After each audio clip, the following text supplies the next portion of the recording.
Olá, boa noite. Boa noite a Boa todos. noite. Boa Tudo noite a todos. bem? Tudo bem, professor? Um prazer recebê-lo aqui para conversarmos um pouco sobre a sua vida. Prazer é todo meu. Uma honra. A honra é toda nossa. Eu aqui, professor Lucon, dispensa maiores apresentações, né? Professor de processo civil já há um bom tempo, de mestrado, doutorado, professor da USP, foi presidente da comissão de ética da presidência, participou também da comissão do Código de Processo Civil na Câmara dos Deputados, foi quando até eu tive um estreitamento maior em termos de contato, e a partir dali ficou um grande amigo, né? E é um prazer recebê-lo aqui, professor Lucon. E a ideia desse ambiente aqui, basicamente, é saber um pouco da sua vida, um pouco de algumas questões e alguns temas que permeiam muitas vezes o processo, mas que não são exatamente de processo civil. E sim saber, muitas vezes, como é uma referência, sabermos justamente qual foi o caminho que foi seguido pelo senhor. Não, muito obrigado. Em primeiro lugar, eu quero agradecer a você, Paulo Gustavo, e a Associação Brasilense de Direito Processual, a pessoa do Rodrigo Becker, que eu já vi, outros também da diretoria, a Lenda, todos os outros aí que compõem a diretoria e participam das atividades da associação. Quero parabenizá-los pela movimentação que vocês estão fazendo em torno da associação. Eu sou uma pessoa que gosta de me associar, acho que é importante isso. É algo que faz parte e deveria ser inerente ao ser humano. Então, vocês estão de parabéns aí por todo esse trabalho realizado com essa geração de processualistas, alguns novos, outros não tão novos, mas uma geração toda de processualistas, de estudiosos de processo, aí do DF, da região, né? Porque já não é mais nem só do DF, vocês estão englobando outros que se uniram por esse amor ao processo, né? Então, fico muito feliz e só tenho a dizer que me sinto honrado aí de estar sendo aqui inquirido pelo Paulo Gustavo, que além de um excelente profissional, um bom amigo, e também fez e vem fazendo um trabalho fantástico na AGU. Não é? Então, desde que nos conhecemos nos trabalhos do CPC, eu só tenho crescido a admiração pelo seu trabalho. Então, uma alegria. Mas vamos lá, o que você quer falar? Quer falar das origens? Como é que é? Eu estou aberto aqui para conversar. E a honra que é nossa, inclusive, o senhor é membro honorário da ABPC, tá aqui, né? tá aqui na minha biblioteca aqui. Eu já mandei enquadrar aqui o diploma que eu ganhei da ABPC. Está aqui, guardado aqui na minha frente. Então vamos começar pela infância, né? Como é que foi a infância do menino Paulo Henrique Lucon? Isso é ótimo. Bom, eu sou filho de professores, né? Sou filho de professores. Meu pai não era da área jurídica, ele se formou na Poli, Engenharia Metalúrgica, e naquela época não havia nem mestrado, doutorado, e ele virou professor universitário, né? Tenho até hoje as apostilas dele aí de resistência dos materiais. Era metalúrgico, engenheiro metalúrgico. Passou um tempo também no MIT e depois, enfim, era como você, um funcionário público dedicado aí, abnegado, e cumpriu essa tarefa em conjunto com a docência universitária. Minha mãe, por sua vez, se formou antigamente era pedagogia e psicologia na USP, né? Meu pai e minha mãe se formaram na USP, eu agradeço muito a formação que eles me deram. Minha mãe se formou em pedagogia, Depois, lá, quando a faculdade, para quem não sabe, bom, a Poli não era na cidade universitária que nós conhecemos hoje em São Paulo, né? A Politécnica era na Avenida Tiradentes, perto da Pinacoteca. Hoje funciona lá o prédio por curiosidade, né? Funciona o prédio da FATEC. Por sua vez, a Faculdade de Filosofia, Pedagogia, era uma faculdade de filosofia, pedagogia. Minha mãe foi contemporânea até do Fernando Henrique Cardoso, né? Então, era lá na Maria Paula, em frente ao Mackenzie, né? Havia uma disputa ideológica lá entre os grupos, estou falando isso da década de 50, e ela se formou em pedagogia, depois foi exercer o magistério, e ela também deu aula e era responsável pelo curso normal, né, de formação de professores, num famoso colégio aqui de São Paulo, Caetano de Campos, que é onde está hoje a Secretaria da Educação, na Praça da República, né?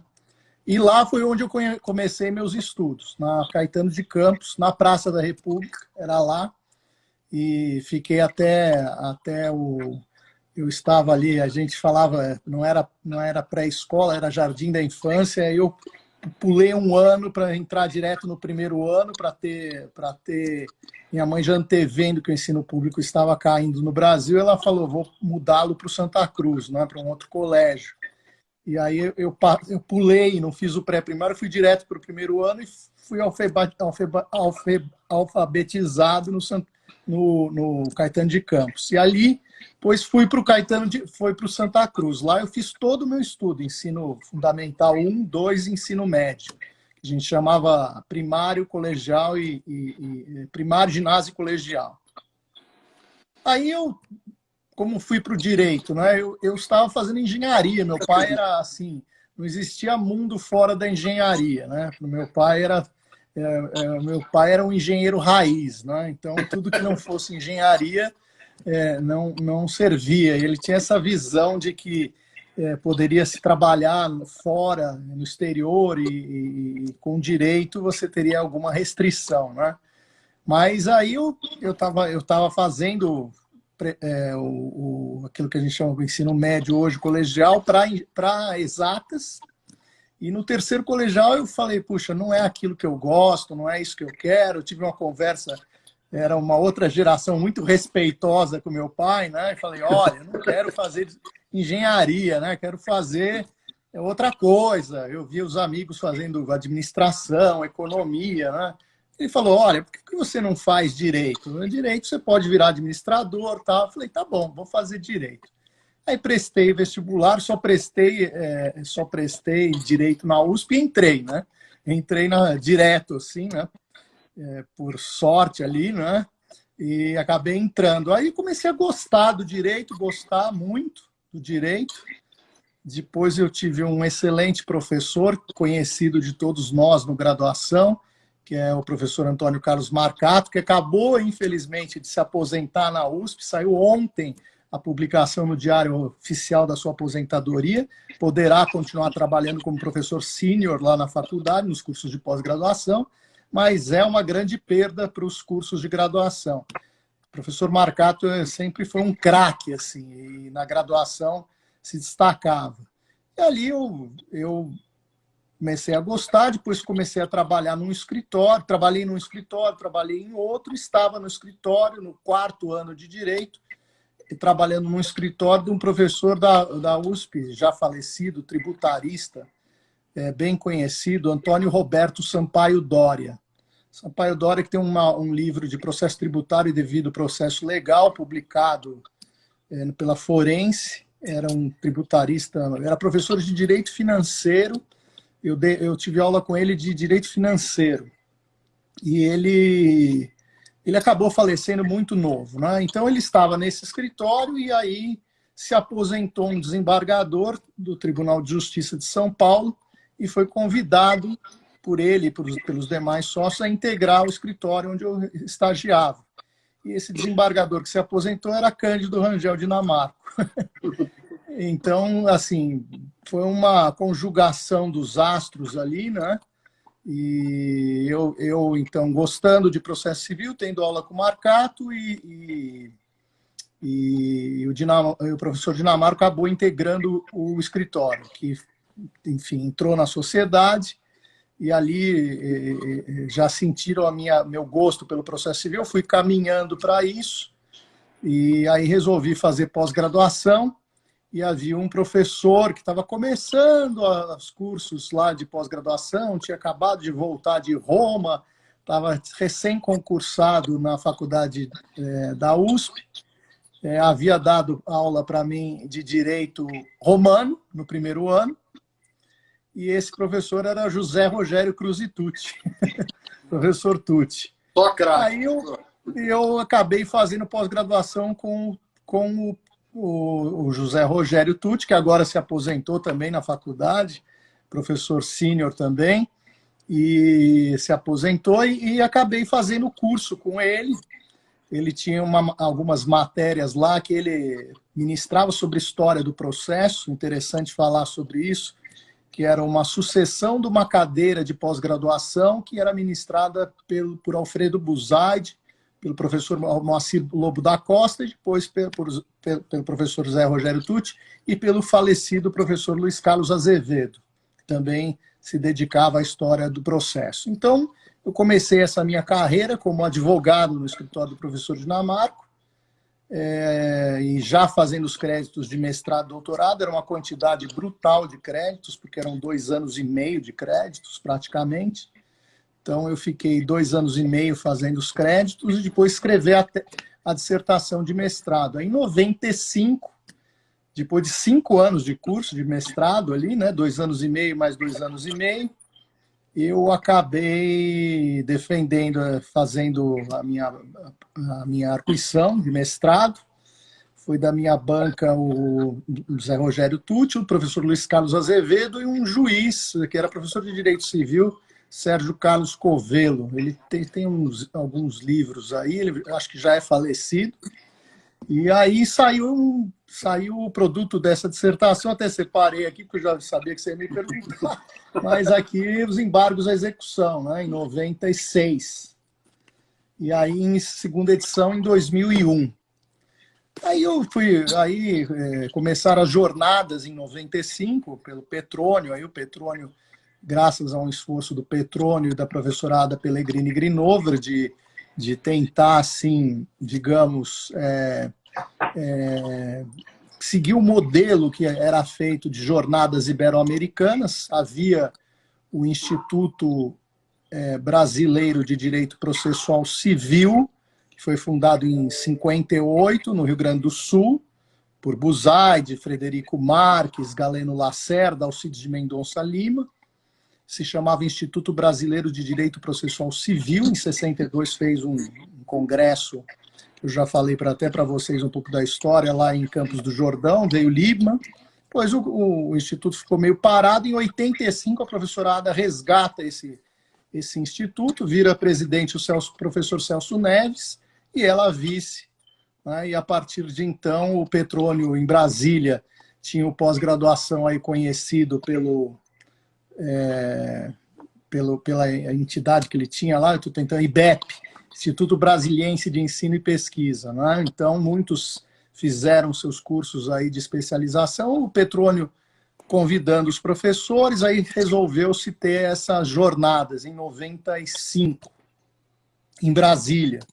Eu participei das primeiras jornadas, depois em 97, Brasília de novo. Nessas jornadas de 97, eu então já era mestre, estava cursando os créditos do doutorado, e já conhecia, né, evidentemente, já conhecia o professor Giuseppe Tarzi, porque quando vinham os estrangeiros, o professor Dinamarco fazia questão de que nós os recebêssemos, nós fizéssemos, enfim, fôssemos lá no aeroporto, dessemos atenção aos professores estrangeiros, porque era uma coisa bem, assim, marcante para nós. Hoje a gente tem essa facilidade da internet, mas quando vinha um professor estrangeiro, eu me lembro quando eu estava em 89, quando vieram Fatsalari, Tárcia, aqui eu estou tentando me lembrar, e Ritt também, Eduardo Ritt, então a gente ficava lá, né? Enfim, falando italiano, procurando dar atenção. O professor Dinamarco sempre cuidadoso em receber os estrangeiros, né? E aí eu entreguei o livro para o professor Tartzer, e o professor Tartzer, e o doutorado? Eu falei, doutorado eu estou fazendo os créditos. Ele falou, por que você não escreve lá na Itália, né? Eu falei, tá bom, eu vou. E aí eu me programei para ir para a Itália, em 98, para ficar lá o ano letivo. E o Petrônio também foi. O Petrônio que estava fazendo lá os seus créditos para o doutorado. Ele fez doutorado direto, que virou o livro lá, Fundamentos de Mediação. E eu fui lá escrever, então, fiquei em 98, 99, escrevendo a tese, né? E eu inicialmente estava um verdadeiro modismo de escrever sobre tutela antecipada, né? Mas na Europa havia uma grande novidade no sistema italiano, da novena de 94, que era a execução provisória da sentença, né? Então, eu resolvi fazer uma tese sobre execução provisória, e falando sobre a execução provisória da tutela antecipada, da sentença apelada, do recurso enquanto pendente recurso, né? E acabou saindo esse livro. Aí defendi em 99. 99 tivemos as terceiras jornadas e foram realizadas, salvo engano, aqui eu preciso me recordar aqui, ou Salvador ou Fortaleza, acho que Salvador. E aí eu já estava participando lá das mesas, tudo, e aí vieram os professores, o professor Tartzer, o Giuseppe Tartzer, que me orientou, o professor Eduardo Ricci também, que me orientou muito ali, né, porque ele ficava lá no departamento com mais frequência do que o professor Tartzer. Eu ia todos os dias lá no departamento, então, no final das contas, me deram as chaves do instituto. Eu abria lá o instituto, fechava, né, chegava cedinho, estudava, né. Certa noite eu fiquei até tarde, até é engraçado, e não tem curso noturno de direito. Eu lá. E a faculdade fechou. Quando eu saí, a faculdade estava completamente fechada. Um prédio antigo, era um hospital aquilo no século XV, né? Metade foi bombardeado e foi reconstruído, mas é um prédio muito antigo, grande. Era um hospital, era um nosocômio, e ali eu andando lá na escuridão, né? Não tinha celular, não tinha nada disso. E aí eu achei lá o porteiro, ele me deu uma bronca tremenda, e lá eu saí da faculdade 10h30 da noite. No dia seguinte, todo mundo do departamento estava sabendo que eu tinha ficado preso lá na faculdade, né? Eu já estava falando, vou dormir no departamento, né? O que eu vou fazer aqui, né? Como é que eu vou fazer? E agora, né? E aí, enfim, deu tudo certo. Aí voltei aqui para o Brasil. O professor Tartzer e o professor Ricci, que falavam português, mais ou menos, aí participaram da minha banca, junto com o Tucci, o Zé Rogério, e estou tentando me lembrar, não sei se a professora Tereza Ancona Lopes aqui, já não estou nem me lembrando quem que foi. Foi alguém do departamento civil ali, né? Nós estamos falando isso de mais de 20 anos, 21 anos atrás, né?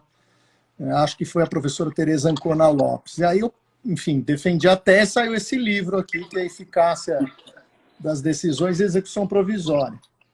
Então, esse livro aqui, que acabou saindo em 2000. E aí, bom, voltei para o Brasil, comecei a advogar, dando aula, né?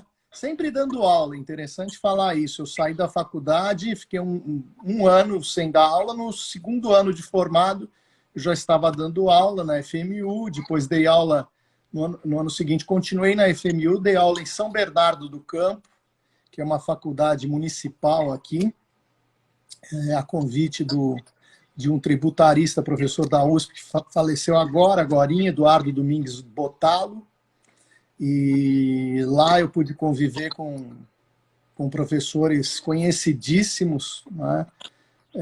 E alguns que eu já conhecia. Eu posso citar aqui o professor Lewandowski, que era professor lá.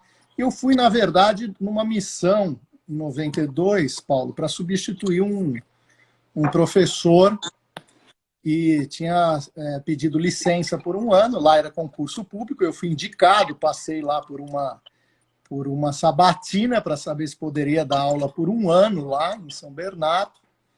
E esse professor que estava indo fazer o seu doutorado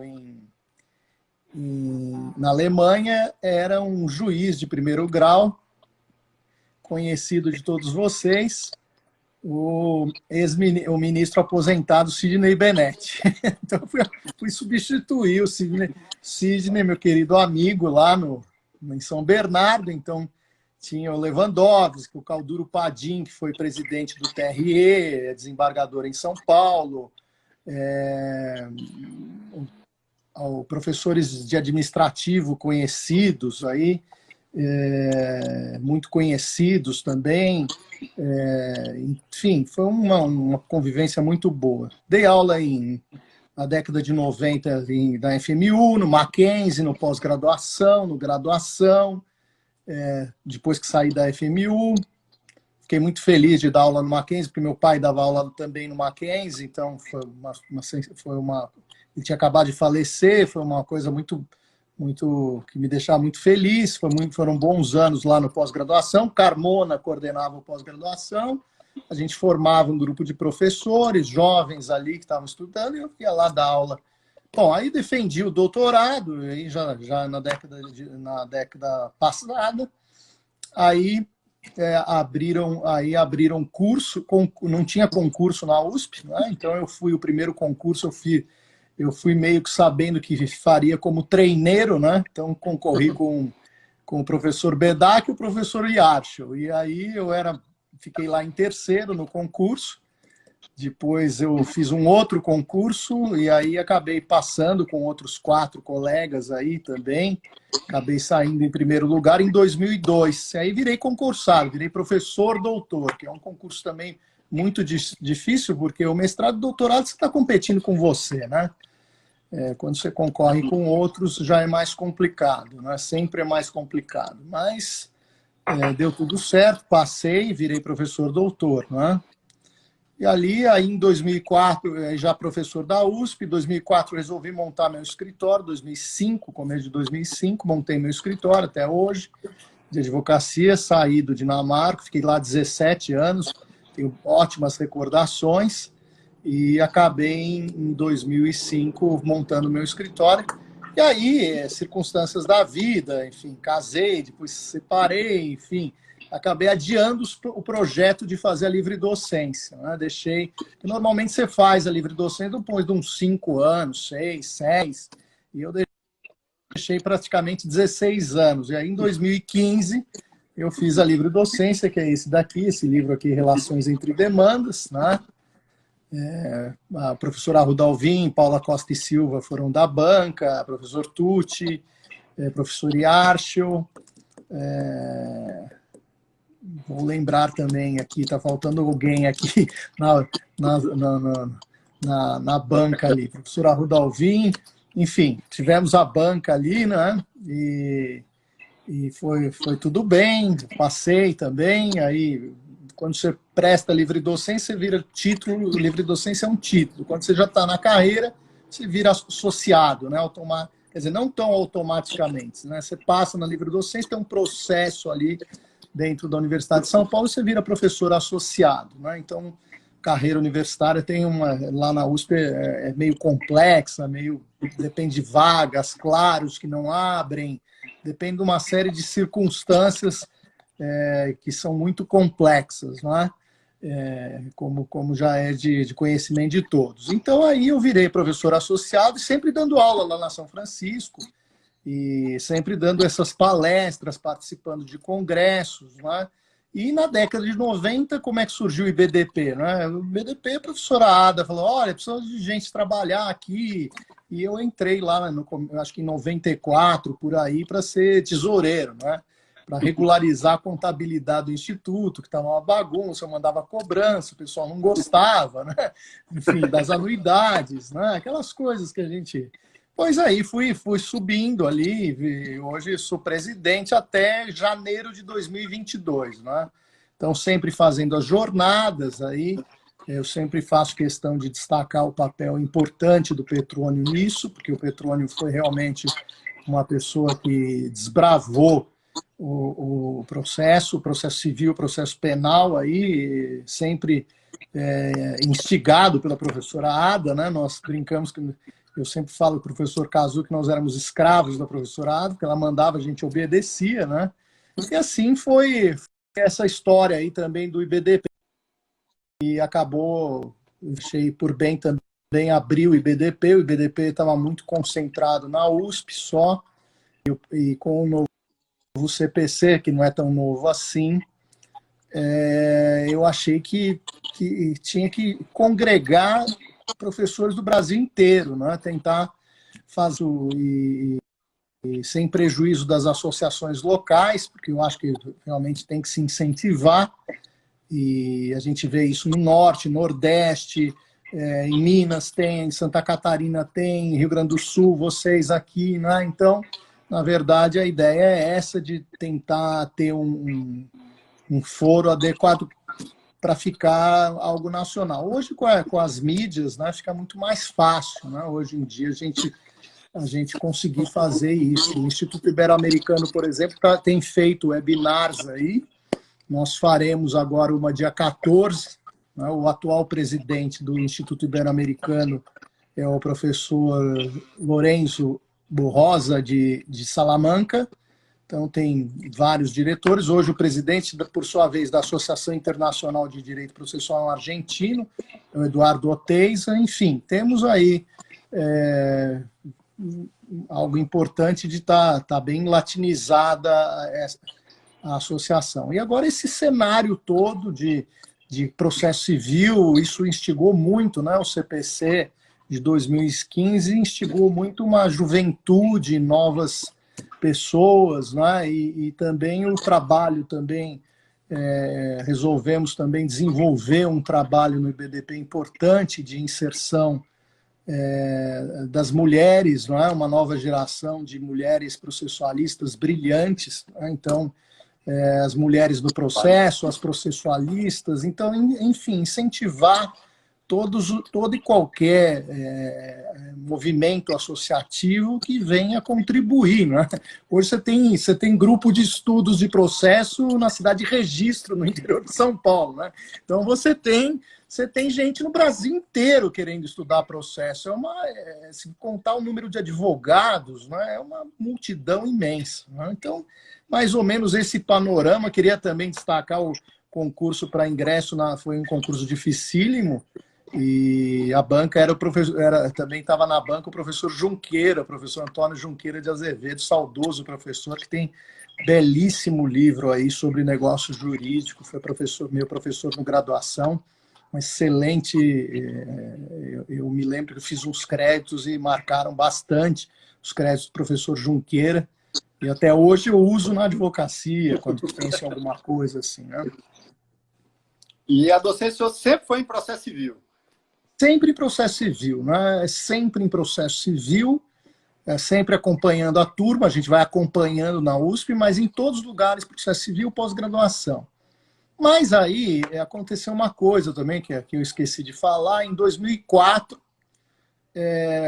eu tinha um amigo conhecido, o Eduardo Mulaer, que é um grande criminalista. Ele estava no TRE de São Paulo. Lucon, você não quer entrar no TRE?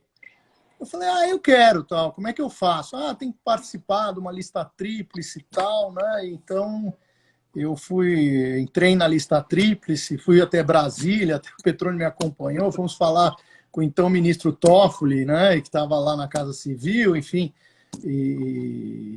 porque tinha que ter apoio, era tudo, enfim, ver currículo, e o meu currículo era melhor que os demais, né?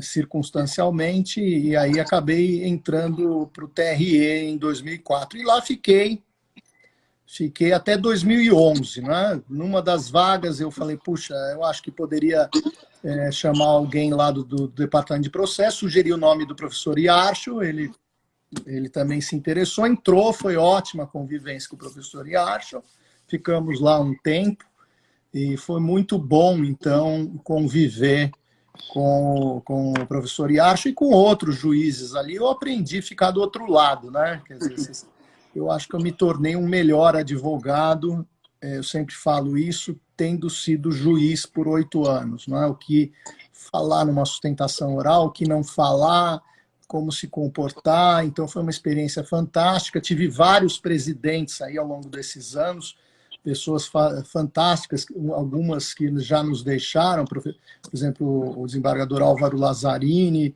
o desembargador Paulo Henrique Barbosa Pereira, enfim, pessoas aí maravilhosas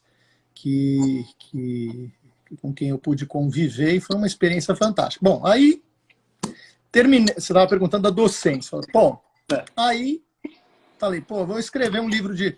Aí o Marcelo Villar, José Marcelo Menezes Villar, falou, Paulo, me chama de Paulinho, vamos escrever um livro, um código interpretado sobre a legislação eleitoral, que está tudo esparsa, né? Eu falei, vamos embora, né? Vamos fazer.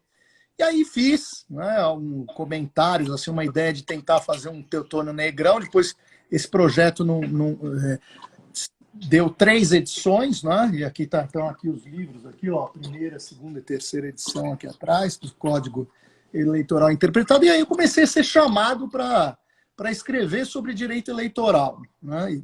E advogar em direito eleitoral depois que eu saí, né? E aí eu acabei escrevendo, coordenando livros, até um deles aí com o ministro Tarcísio.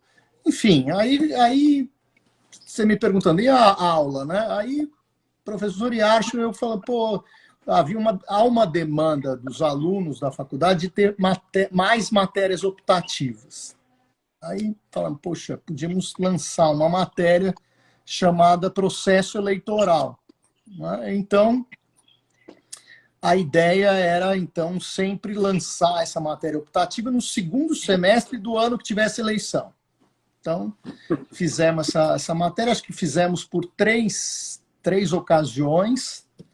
Era uma aula semanal, então, 2 créditos. E foi muito interessante, porque vinha gente, os alunos de todas as áreas ali interessados, e aí a gente também tentava, né, na medida do possível, falar sobre o direito material que não tivesse, por exemplo, processo penal, que eu tive que aprender no eleitoral. Então, a gente acabava chamando alguém para também dividir com a gente a discussão, chamava, às vezes, procuradores regionais eleitorais, o André Tavares, que é professor de Direito Internacional, não é o André Ramos Tavares, é o André Ramos, que é um outro André, que é do MPF. E acho que aí está na Procuradoria-Geral agora, ou estava, não sei. Então, ele também foi lá dar aula, enfim. Aí eu comecei a dar aula de eleitoral, né? E aí, falei, bom, estamos aí, né? Começamos o eleitoral. Aí surgiu também essa possibilidade de integrar a Comissão de Ética Pública da Presidência da República. Falei, bom, é um colegiado, né? Eu recebi o convite do Américo Lacombe, que fez aniversário antes de ontem.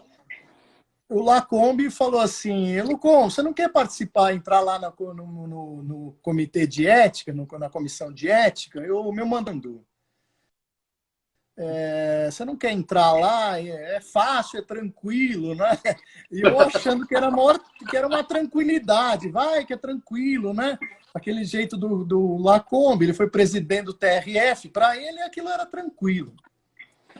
Bom, aí entrei lá, né, em 2018, e o Brasil pegando fogo, né? Quebras institucionais aí terríveis, né? Episódios traumáticos para o país, de verdadeira ruptura institucional, né? Então, o impeachment da ex-presidente Dilma, a assunção pelo presidente Temer da presidência, depois a eleição do presidente Bolsonaro, todos esses fatos com rupturas. E eu assumi a presidência da Comissão de Ética nessa tremenda confusão. O mandato do presidente é 1 ano. Terminei agora, mês passado, porque com a pandemia ainda fiquei 1 ano e e 1 ano e 4 meses, né, na presidência da Comissão de Ética Pública. Aí começaram a me chamar para dar palestra, aula de ética. Também comecei a ser chamado, dei aula, até na AGU fui dar aula sobre ética. Corretamente. No curso de pós-graduação da AGU, recebi um honroso convite e fui lá dar aula num curso de pós-graduação, aliás, muito bem montado, né? E aí dei a aula, foram 2 horas de aula sobre ética ali, fiz uma apresentação, falei da ética, conceitos gerais, depois ética na área jurídica, a ética do advogado, enfim, fui falando questão de litigância, aí puxei para o processo civil, litigância de má-fé, atos atentatórios à dignidade da justiça, aí acabei entrando nisso e acabei estudando, tendo que estudar situações de conflito de interesses, questões de violação ética, enfim, casos que já saíram na imprensa aí digamos, vamos falar assim, de uma linguagem inadequada, né? A gente fala, eu acho que linguagem inadequada em mídias sociais, essas coisas acabaram batendo bastante lá na Comissão de Ética e ainda estão lá. E aí terminei meu mandato da presidência, agora mês passado entrou o meu querido amigo e colega André Ramos Tavares, esse é o André Ramos Tavares, constitucionalista, não é o André Ramos, o outro que é de Direito Internacional Público, que era do TRE, e o André agora está com essa, digamos assim, com esse munus, que é um encargo terrível, né? Porque aparece de tudo ali, e uma quantidade tremenda, e o presidente atual não tem nomeado, acabaram aí, tínhamos 7 vagas, aí terminou o mandato, ficou um vazio, depois terminou outro vazio, aí um renunciou, aí depois o outro, aí agora o Milton foi escolhido ministro da Saúde, da Educação, desculpe, é que saúde, eu estou com a saúde na cabeça aqui. E foi para a educação, chegou lá, já pegou Covid também, né? O Milton. Aí foi saúde. A convivência foi muito boa com ele também, e agora estamos em 4 na comissão, com um trabalho tremendo, porque os pedidos de quarentena são imensos, inúmeros. Toda vez que você tem uma quebra institucional, pedidos de quarentena, situações de conflito de interesses, então a sociedade está, é bom que esteja também muito presente, acompanhando todos os fatos ali. Então a gente é um lugar assim, digamos, você que já ocupou cargos aí públicos já sabe, eu acho que eu diria que a palavra mais adequada para falar seria um lugar sensível, né? Então muito um lugar sensível, que, enfim, você não está lá para ninguém, em resumo, ninguém gosta de você, porque você não agrada ninguém, né? Você está lá, enfim, uma situação muito difícil, mas foi uma experiência, como tudo na vida, uma experiência fantástica. Eu, digamos que eu envelheci um pouco com essa passagem na Comissão de Ética, mas foi extremamente válido para conhecer algo que eu não conhecia, né? Você que estão em Brasília conhecem melhor o poder, eu estou aqui em São Paulo, longe, mas deu para conhecer, digamos, o que é o Brasil, né? E o Brasil é algo bem complexo, eu diria que é extremamente complexo, né? Então, agora, com essa experiência em Brasília, com experiência eleitoral, quem sabe vai vir para o TSE aí. Não, eu preciso morar aí, não está nos meus planos, viu? Eu não tenho minha vida aqui em São Paulo, gosto do que eu faço, da aula, das minhas aulinhas, advogar, né? Hoje está à distância, está dando até para distribuir memoriais, fazer sustentação oral. Então, nós já viramos advogado de Brasília, né? Eu já estou assim, já esse distanciamento foi muito bom, porque houve uma ruptura, eu acho, muito grande, não é um caminho que não terá volta. Eu acho que a gente não vai ser nunca mais como era. Tem coisas realmente que a gente pensa, francamente, tremendamente inúteis, né? Você viajar para Brasília, perder o dia inteiro, né? um custo elevadíssimo de passagem aérea para falar 5 minutos, 10 minutos com o ministro, né? Então, eu acho que é um importante ponto, eu diria até, de acesso à justiça, interessante, um acesso à justiça tremendo, e isso realmente, eu acho que facilitou muito. Eu vejo que os escritórios aqui em São Paulo estão diminuindo as suas estruturas, estão vendo que não precisavam de tudo aquilo.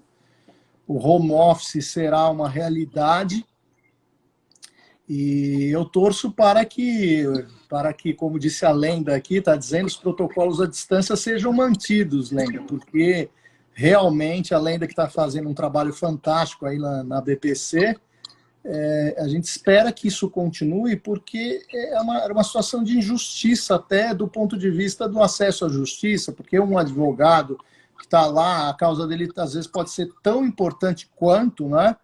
E acabava não tendo a oportunidade de levar memoriais, de despachar com o ministro. E isso vai mudar um pouco os paradigmas aqui da advocacia, penso eu, né? Então, basicamente, era isso que eu queria falar quando você fez essa pergunta simples aí. Você só dá aula de processo? Não, estou dando aula também de eleitoral e de agora, ontem eu fui hoje procurado por uma causa no eleitoral aqui no TRE, então tem acontecido isso, né? Embora eu já tenha saído, já são 9 anos que eu saí do TRE, já mudou, enfim, as estruturas mudaram, mas quando eu comecei não tinha nem assessor, eu levava processo físico para casa e fazia os votos, imprimia os votos na impressora. Depois teve o eleitoral teve engraçado, na década passada teve um crescimento exponencial, né, Paulo? Ele era uma coisa assim que de pouca gente, depois teve um boom assim no eleitoral. E agora, com essa parte criminal absorvida pelo eleitoral, achava-se que com essa mudança no financiamento das campanhas, isso haveria houve até um certo impacto na advocacia eleitoral, mas surgiu uma outra advocacia, que é a advocacia partidária, né? Então, é engraçado esses movimentos que acontecem no Brasil, né? Que você vê alguns ramos do direito subindo, descendo, né? Então, sempre tem esses nuances bem interessantes, né? Que fazem com que nós tenhamos que nos adaptar cada dia à nossa profissão. Dizem até que de 10 em 10 anos você tem que mudar de profissão, né? Você tem que mudar o que você está fazendo e fazer outras coisas. Aliás, eu até queria falar uma coisa interessante para falar um pouco da vida, né? Eu com uns orientandos aqui do pós-graduação, né? Tenho um bom relacionamento com os meus orientandos, gosto de encontrá-los, né? Isso eu aprendi muito com o professor Dinamarco, de criar esse clima bom com os orientandos, né? E aí um orientando que trabalha numa empresa de tecnologia falou: professor Lucon, por que você não... Giovanni Ravagnani, que acabou de lançar um livro sobre convenções processuais em matéria probatória na coleção ali, Liban. O Giovanni falou, ele me todo respeitoso, por que o senhor não abre uma matéria, né, de tecnologia e processo, né, lá na USP, no pós-graduação? Eu falei, a ideia é bacana, né? Eu não gosto de ficar muito na área de conforto, sabe, Paulo? Eu gosto de estudar outras coisas. Eu acho que o que está em voga hoje nas universidades é a transversalidade, né? A gente estava acostumado com as cátedras, né? Cátedra de Direito Civil, cátedra de Processo Civil. E hoje está havendo um movimento que eu vejo na Universidade de São Paulo e nas outras universidades também, de ter transversalidade. Você precisa ser um profissional que conheça outros ramos do direito. Então você fala, você só conhece processo? Não, eu não conheço só processo. Conheço eleitoral, conheço processo ético. Eu achei que tinha que transitar em outras áreas. E quando o Giovanni Ravagnani falou, olha, por que você não faz isso, né?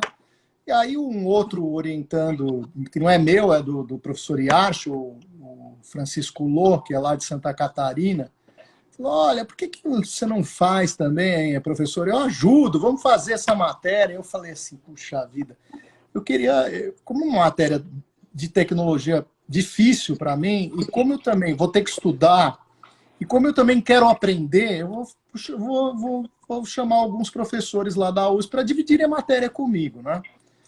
E eu tenho um bom relacionamento com o Juliano Maranhão, que é professor de filosofia do direito, departamento de filosofia lá da USP. Ele é mais, atua no CAD, e o Juliano tem se dedicado ao estudo da tecnologia, o impacto das novas tecnologias no direito. Eu falei, Juliano, vamos montar uma matéria de pós, né, sobre tecnologia. Eu falo sobre processo, você aborda as questões filosóficas. Precisava alguém também de direito material, assim, para também sair um pouco da zona de conforto.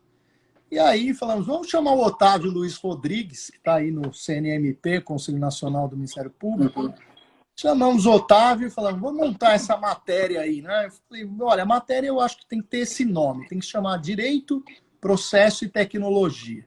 Aí montamos a matéria, foi no primeiro semestre de 2019, dividimos os temas, né?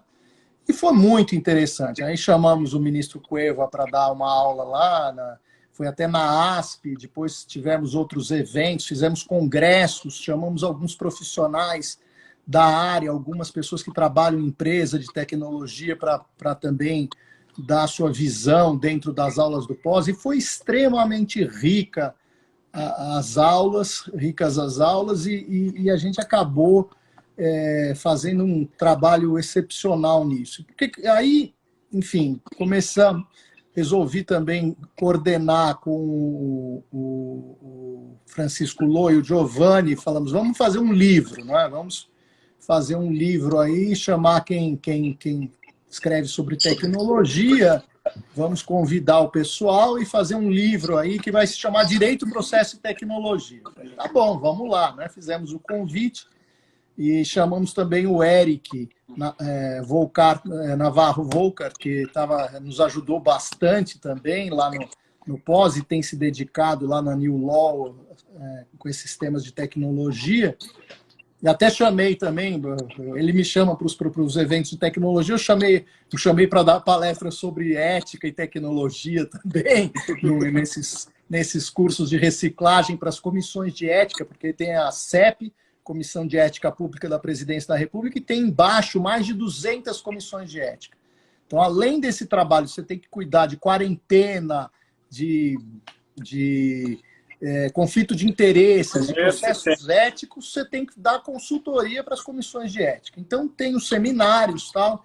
Eu chamei o Eric também foi uma permuta ali. O Eric foi lá dar aula de ética e tecnologia, que é algo extremamente novo e relevante, e, por sua vez, eu falei, vamos lá nas aulas de pós, aí fizemos o livro aqui, esse livro aqui, acabou de sair aqui, que é o Direito, Processo e Tecnologia, que aí nós fizemos aí com o prefácio do ministro Cueva. Aí, enfim, estava lá também, aí falei, bom, estamos aí o Dierli Nunes, lá de Minas, conhecido professor também, falou, Lucon, vamos fazer também uma obra, vamos chamar outras pessoas também, para fazer um livro sobre tecnologia também, que eu estou me dedicando também a esse estudo. Eu falei, tá bom, vamos embora então, vamos lá. Aí saiu o livro, recebi os meus exemplares essa semana, que é esse aqui, Inteligência Artificial e Direito Processual. Né? Então, muito interessante. Aí ficaram esses dois livros então interessantes aqui, né? Os dois livros. O primeiro livro, então, eu coordeno com o Eric e Navarro Volkart e o Francisco Lô e o Giovanni, e esse eu, Dierli e o Eric. E aí ficou esse livro aqui interessante, que já esgotou.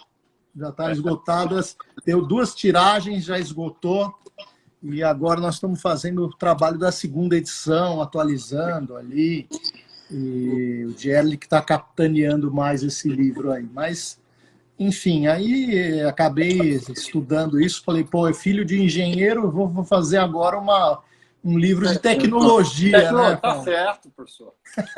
Aí eu falei, pô, que coisa bacana, né? Então aí eu acho que para você virar assim, modestamente, ter a pretensão de virar um jurista ou ser um bom advogado, você tem que transitar em outras áreas do direito, não é? Então, você tem que saber como é que é o direito administrativo, como é que é o societário, e aí eu achei por bem dar uma variada, assim. Você vê lá a CEP, a gente quando vai analisar conflito de interesse, às vezes tem que analisar societário, né? Tem que analisar contrato social, tem que olhar. Então, é um trabalho difícil ali, viu? E como você deve saber isso, falar com muito mais propriedade do que eu, né? Eu sou funcionário público da USP, eu sei que é difícil trabalhar para o Estado, né? Então, e na CEP lá, estou lá na Presidência da República, no anexo 1, ali, e vejo que é uma dificuldade, também uma falta de recursos, você tem funcionários extremamente dedicados, abnegados, e outros que não são assim, né? É engraçado isso. Não, então lá no mesmo, né? Então a gente vê, eu senti isso no eleitoral, senti isso em várias oportunidades, né? Então essa visão de organização de escritório me serviu também para organizar o gabinete lá no TRE. Enfim, são experiências múltiplas que você vai aprendendo a, digamos, bater o escanteio e correr para cabecear. Correr para cabecear, né? Aproveitando uma pergunta da Lenda, que o senhor falou durante o tempo da presença da professora Ada na vida do senhor. Como é que o senhor conheceu a professora Ada? Como... Professora Ada, foi ótima pergunta, Lenda, obrigado. A professora Ada foi minha professora no graduação. Havia uma matéria que se chamava Novas Tendências do Direito Processual, e a professora Ada foi ministrar aula. Aquela altura, quer dizer, eu estava no 4º ano. Em seguida, depois, o professor Dinamarco se aposentou e entrou no escritório, no fim do meu 4º ano de Direito. No 5º ano, então, a professora Ada já tinha uma convivência com o professor Dinamarco, eu a conheci de novo. Eu me lembro de uma ocasião assim que eu acho que da visita dos professores italianos, que nós fomos almoçar, eu me recordo bem assim, o dia que eu realmente sentei na mesma mesa com ela foi no 5º ano da faculdade, num restaurante de bacalhau, que se chama, ainda tem hoje, até hoje aqui em São Paulo, que se chama Bacalhau Vinho e Companhia. Então fomos lá, e a professorada estava lá, e aí comecei, desde então, assim, a conhecê-la, acompanhar os trabalhos, acompanhar a vida dela, né? E foi muito interessante, quer dizer, enfim, muitos anos atrás. Vou falar aqui, desde 88, né? Desde 1988. Então foi uma convivência muito boa. A professora Ada, a gente chamava a gente para participar, tinha muita vontade aí de incentivar os jovens, eu acho que é o principal, a nossa principal missão hoje de professor que eu vejo, que isso daí é meio destino, assim, você quer incentivar a nova juventude, falar, e ela sempre fez isso. Eu acho que esse é o papel principal do professor, é despertar o estudo para essas novas gerações. E como eu gosto muito, eu acho que eu gosto muito daquilo que eu faço, eu acho que eu consigo transmitir isso para os alunos, enfim, para essas novas gerações. Então, mostrar que você gosta daquilo que você faz. Quando você faz com paixão, né, Paula? Você sabe Com disso, certeza, né? com certeza. Você faz com paixão, com amor, você lá na AGU, você faz as coisas que você gosta e a coisa vai acontecendo. E a professora Ada tinha esse aspecto muito peculiar. Aí resolvemos também, quando teve o CPC, aí a convivência foi ficando maior a partir da diretoria do IBDP, também quando teve a formação da comissão do CPC, comissão do Senado, em 2009, ela me chamou o Carmona e o Cássio para fazer um substitutivo para contribuir, né? Ele foi muito mal interpretado no início pelo ministro Fux, como se estivesse fazendo um substitutivo para substituir. Não, era um substitutivo na forma técnica, né?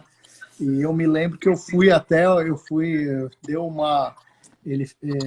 acho que como esse leve trás, né, esse telefone sem fio, chegou aos ouvidos do ministro Fux, que a gente estava fazendo um substitutivo para substituir, e não era nada disso, era para contribuir com o trabalho que havia sido feito pela comissão de juristas. E muitas questões lá foram aceitas, por exemplo, julgamento parcial, né? Várias situações que nós sugerimos nesse substitutivo. Então, começamos a fazer reuniões na casa da professora Ada, e sempre regadas a um bom vinho, né? E ela sempre pedia alguma coisa, era muito engraçado, né? Porque sempre os gatos subiam na mesa, né? Começava a mexer no computador do Cássio, né? Aquelas coisas engraçadas. Por falar em vinho, um hobby do senhor. O hobby. Bom, daí deixa eu contar uma coisa para vocês engraçada, né? E aí, bom, professora, eu tinha uma gata aqui, uma gata que eu falei, a professora Ada gosta de gato, eu vou dar uma gata para ela. Botei numa cestinha bonitinha para a professora Ada, né? E dei a gata de presente para ela, né? Bom, a professora Ada faleceu, né? Aí aquela situação, tinha falado com ela um dia antes, né? Muitos, né? Porque a professora Ada não parava de trabalhar, era intensa, né? E aí eu peguei e falei, puxa vida, né? Fiquei pensando na gata, né? E aí eu liguei lá para a secretária dela e perguntei, Rosa, quem é que vai ficar com a Chanel, né? O nome da gata é Chanel. Falou, olha, não tem ninguém, olha, eu estou me habilitando. E o Léo, né? Que era o outro gato lá que parecia uma onça.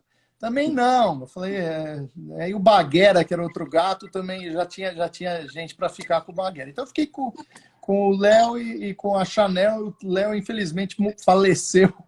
E tinha asma, coitado do gato, né? Tossia e passou mal aí. Devia ter fumado, era um fumante passivo, devia ter sido o fumante passivo da professora Ada, né? A gente brinca com isso, mas o gato acabou falecendo ali. A Chanel está até hoje aqui, né? Então, agora, o que eu tenho de hobby, né? Eu gosto, bom, como um bom italiano, eu gosto de um bom vinho, né? Gosto de vinhos, gosto de comida, né? Como todo bom italiano, eu gosto de apreciar, gosto de cozinhar. Hobby, assim, de realmente fazer esporte, eu gosto muito de andar de bicicleta, né? Agora eu tenho um filho aí de 14 anos que tá até competindo nessas trilhas aí malucas aí de bicicleta. E vai de capacete, de joelheira, desce aqui, vai lá na Zona Norte, na Serra da Cantareira e desce. Eu não faço isso, eu vou lá mais maneiro, pego uma bicicleta e vou andando, né? Mas eu gosto bastante disso, de bicicleta, tudo que me faça sentir um pouco, sair do ar livre ao ar livre, eu gosto demais, assim, né? Então, gosto bastante disso. E os vinhos, né, que são também paixão de... Todo processualista tem que ser um bom bebedor de vinho, né? Exatamente. Direito e vinho caminham juntos, né? Caminham juntos, então aí... E agora, nesses tempos de confraria, nem me fala nisso, porque de pandemia, que agora me colocaram um monte de confraria, sabe, Paulo? Então eu recebo as coisas por WhatsApp. Esse WhatsApp é terrível, porque você tem o grupo da BPC que fala de processo. Tem outros grupos tal, e tem o grupo do vinho, né? E o grupo do vinho é uma tentação, porque daí o sujeito fala, olha, comprei esse vinho maravilhoso, comprei esse vinho, e já tem live de vinho, né? Agora eu estou fazendo um curso de vinho online, né? Um sujeito que mora lá na França, um advogado brasileiro, casou com uma francesa, então tenho feito curso online de vinho, né? Então ele vai lá, fala da região, fala como é que é o solo, quais são as regiões, eu estou aprendendo ali, modestamente, ali, aprendendo um pouco mais. Então são esses os hobbies assim que me agradam bastante. O hobby do vinho e o hobby também da bicicleta, de andar, caminhar também. Eu gosto demais de viajar. Hoje, agora, a gente está preso aqui. Aliás, quem não gosta de viajar, né? Mas a gente não sabe o que vai acontecer. Mas esses são os meus hobbies, assim. Eu costumo, nos fins de semana, também gosto de desligar, sabe? Não gosto de ficar só falando de direito. Eu acho que não dá para ficar assim o tempo inteiro, sabe, Paulo? A gente já tem uma profissão tão Intensa, né? digamos, intensa, e a gente não, com raras exceções, a gente faz um projeto de alguma coisa, assim, de construir alguma coisa, né? Geralmente a gente que é de processo civil lida com contencioso, lida com processos que têm divergência. E isso, digamos, não é muito bom para a saúde, não é? Você ficar o tempo inteiro beligerando. Então, eu acho que você se desligar um pouco no fim de semana, ter outras atividades, né? Gosto também de assistir futebol. Hoje tem o meu time aí, o Palmeiras, né? O Palestra Itália. Vamos ver o que vai acontecer hoje, né? Eu sei que a população de Brasília tem como primeiro time o Flamengo e o segundo o Corinthians, né? Então, eu estou em tremenda desvantagem aí, mas você precisa ter algumas atividades para desligar. Até eu acho que você também precisa ter o ócio. Faz bem para você pensar em outras coisas, você ter outras ideias, ter outros projetos. Eu acho que você, na área jurídica, é difícil você ter um projeto que você construa. Agora, eu estou num projeto bem interessante de construção, né? Nós estamos fazendo um programa junto com o professor Juliano Maranhão e outros professores da USP, de outros departamentos. Eu fui escolhido pelo Juliano do Departamento de Processo Civil, pelo diretor e pelo Floriano e pelo Juliano, para fazer um projeto de inteligência artificial sobre tudo que tenha, todas as normas relativas à pandemia. Então, nós estamos fazendo esse projeto. Eu separei aí, criei um grupo ali com orientandos e colaboradores aí de processo civil.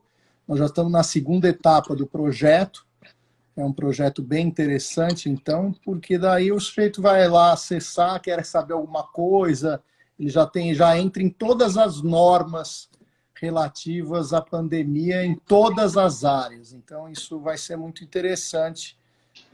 A ideia é criar um sistema de inteligência artificial acessível não ao profissional do direito, mas à população, né? Então, quem sabe a gente tem um dia isso também na administração pública, aplicativos, e você entra em todos os processos. Isso seria maravilhoso. Mas esse é um projeto interessante que não tem contencioso, não tem nada.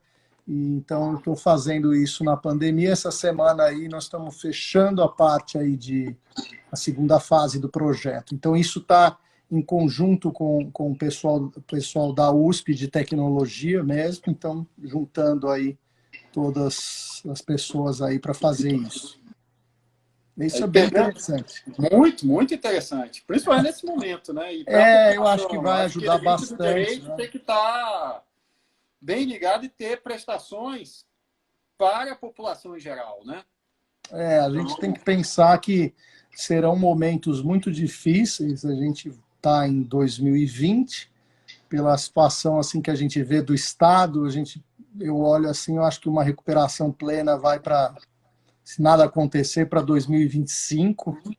Né? Então vai ter uma recuperação, não sei qual que é a tua visão, mas eu vejo que isso a gente sente. Eu sempre gostei um pouco também de participar um pouco da vida política, né? Então é interessante você ver como que o Brasil, como a América Latina em geral ficou muito para trás do mundo, né?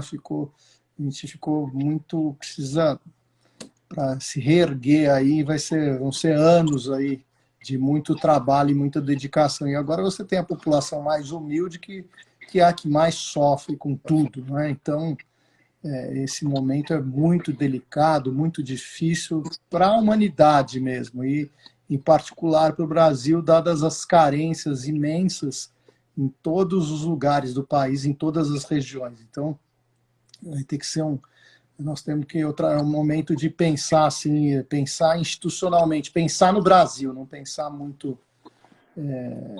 A gente tem muito acirramento nas coisas, eu não acho isso bom por parte de várias pessoas, isso só prejudica o Brasil, né? No fim das contas, a gente vê que isso é muito ruim para as instituições, a gente não pensa nas instituições, as instituições ficam, né? A BPC vai continuar depois, sem você, o IBDP vai também continuar. Então, as instituições, a gente tem que ter essa noção de perpetuação das instituições, e para isso tem que ter uma visão muito cívica de tudo aquilo que se faz. Bom, estou falando para você, mas você tem esse sentimento também, né? Quem trabalha no poder público sabe o que é isso. É como a Faculdade de Direito lá, que foi fundada em 1824, né? Então, as pessoas passam pela faculdade. Quantas pessoas passaram, né? Em quase 200 anos de história. A faculdade vai fazer agora, em 1824, 200 anos, 1827, na verdade. 200 anos, Agora em 2027, né? E antes de terminarmos, já como você tocou em vinho, o senhor teria uma indicação de um vinho marcante, de um vinho especial? Olha, é engraçado, né? Vinho caro é fácil falar que vinho é bom, né? Eu costumo dizer isso, né? Fácil. Mas aí tem obrigação. Você tem que falar assim, vou chegar num lugar comum, né? Falar assim, olha, o Gaia é bom, o produtor Gaia. O Biondi Sante é ótimo. Então, é um lugar comum. Eu acho que um bom vinho, uma boa relação preço-qualidade, esse que é o segredo aqui, que é difícil, né? Então, esse curso que eu estou fazendo está sendo muito interessante, porque o sujeito dá as dicas de vinhos que estão à disposição e que na Europa custam R$20, R$10, aqui custam 150, 200, e são vinhos fantásticos, né? Então, tem outro vinho, o Cinque Terre autóctone da Itália, que é da Puglia. Esse eu considero um excelente vinho. Não é tão caro, não é um vinho caro, é um vinho com 5 uvas autóctones da Puglia, muito interessante, com um sabor ótimo. Tem alguns franceses aí que eu preciso me lembrar, que preciso buscar na adega também, muito interessantes assim.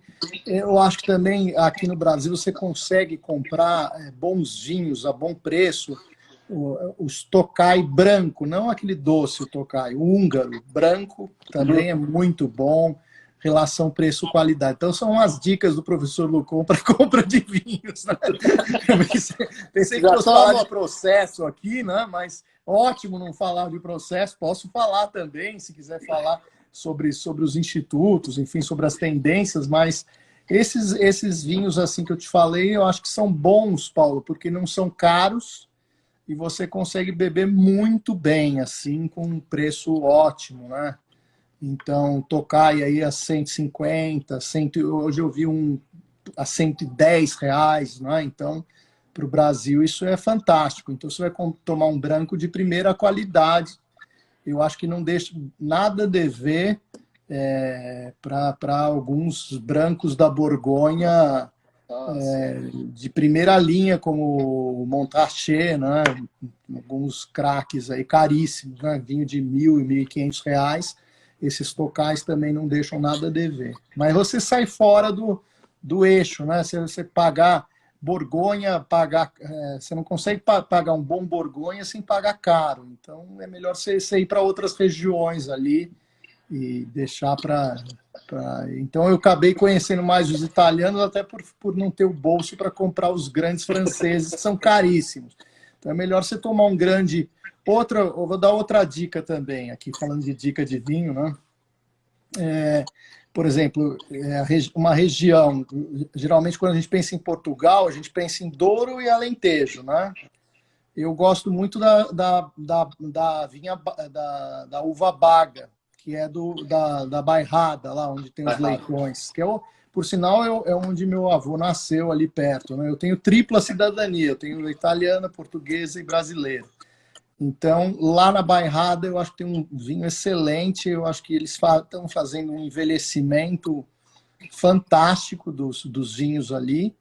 E comprar alguns vinhos que ainda não fizeram sucesso ali e estão a um bom preço. Tem vinhos da Bairrada que já estão caros, mas você tem grandes vinhos lá que são pequenos produtores que você vai pagar barato, quer dizer, não vai pagar caro, e vai tomar um excelente vinho que, olha, também, a meu ver, com todo respeito, veja, sempre respeitando a opinião contrária, né? Essas coisas é que nem processo, né? Você fala assim, eu acho isso, você fala de vinho, o cara já fica bravo, né? Eu acho que fica bem próximo a um grande vinho da Borgonha. Então, na minha concepção, né? Nossa, obrigado, professor. Sensacional. Já anotei aqui as dicas de vinho. Essas valeram mais que tudo, né, Paulo? Essas valeram mais que tudo. Né? Outra coisa, na Espanha também, né? Você vai para outras regiões, você não precisa ir lá para a região lá mais cara do Vega Sicília, vai para outra, vai para o Touro, vai para outra, você vai comprar bons vinhos. Tem muitos bons vinhos. Bons vinhos, encorpados, né? E com capacidade de envelhecimento fantástica, e você com capacidade de guarda. Né? Então, mais uma dica aqui, né? Tá. Muito obrigado, gente. Obrigado, adorei aqui muito obrigado, a conversa. Muito obrigado a todos que nos ouviram. Foi um excelente bate-papo. E aqui a BPC está de portas abertas. É que o senhor é membro da BPC. Estamos aqui sempre portas abertas. Muito obrigado. Olha, adorei conversar com você, principalmente porque essas lives têm sido só de processo. Aqui falamos só de vida e de coisas boas. Né? Muito obrigado. A ideia é justamente essa. É isso mesmo. Grande obrigado. Abraço, um abração para todos aí. Um abraço. Tchau, tchau.